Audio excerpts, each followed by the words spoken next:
欧盟真的通过决议要抵制北京冬奥会了吗？别把欧洲议会这些人呢太当回事了。各位网友大家好，我是刘小飞。最近听到一个新闻，说是欧盟呢通过投票决议要抵制北京冬奥会了，而且说是500多票赞成，20多票反对，70多票弃权通过的。听完吓一跳说欧洲人怎么了？欧盟怎么会通过这么一个决议的？欧盟对中国的态度怎么可能这么变得那么一致了？突然那么反复，而且再仔细一看还那么多票数，赞成的500多，快600了，反对的20多，加上弃权的差不多700票。欧盟国家怎么变成700多个了？比联合国还多。一想不对味儿，再一看这个具体内容呢，发现还真不是欧盟，是欧洲议会。也不知道我们这些媒体人写标题的时候是分不清欧盟跟欧洲议会的关系，还是故意要营造一种舆论气氛。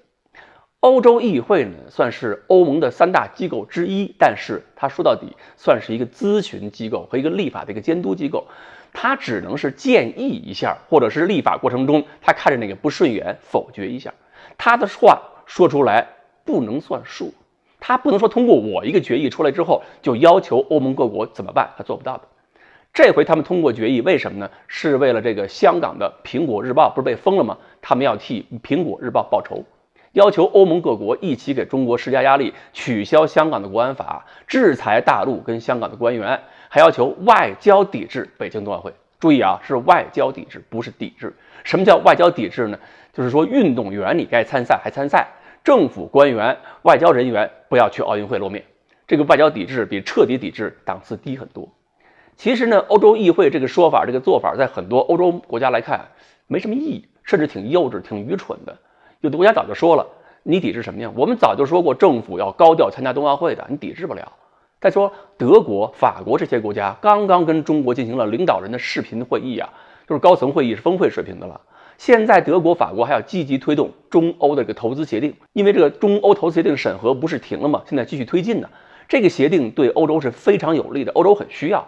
是谁求谁呢？可不是中国求着欧洲要搞这个协定，是欧洲求着中国把事儿搞起来。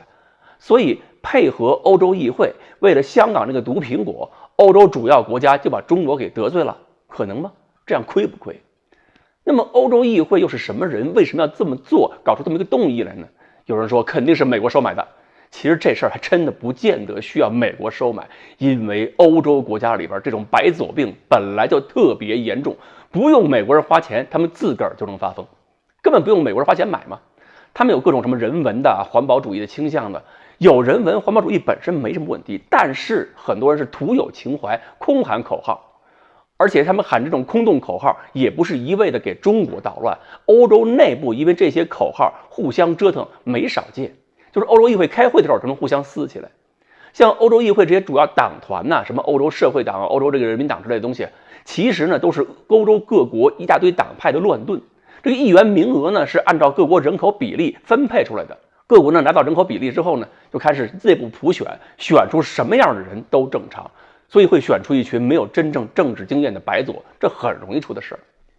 不过呢，欧洲议会现在权力呢虽然是没有办法要求各国去做什么，但是呢，如果他们想耍赖的话，比如说欧盟某些立法他不通过，那还真是有权利去否决。我今天看欧盟一个决议，我不同意，我给你否了，这个立法给你否掉了，你去修改吧，修改完之后我再不满意还能给你否。所以呢，他们有制约能力。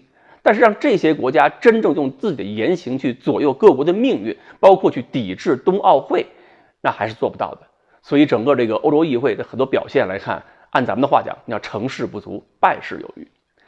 不过话说回来，欧洲议会这次为苹果日报报仇，实际上呢，虽然做不了什么具体的事情，但是对香港的黑恶势力来讲，还真是个鼓励。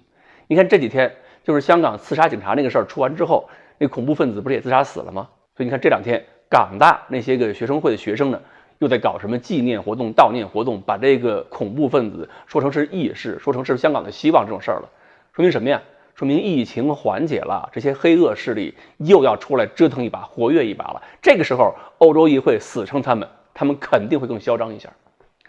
不过呢，欧洲议会这次还有一个新的一个决议，倒是比较符合中国大陆老百姓的胃口了。他们要求欧盟各国学习英国、学习加拿大，搞一个潜水艇计划，就是把香港这些黑恶势力包括这些个乱港的学生通通救走。其实呢，这些人倒是走干净了，那香港的再次快速发展倒是指日可待。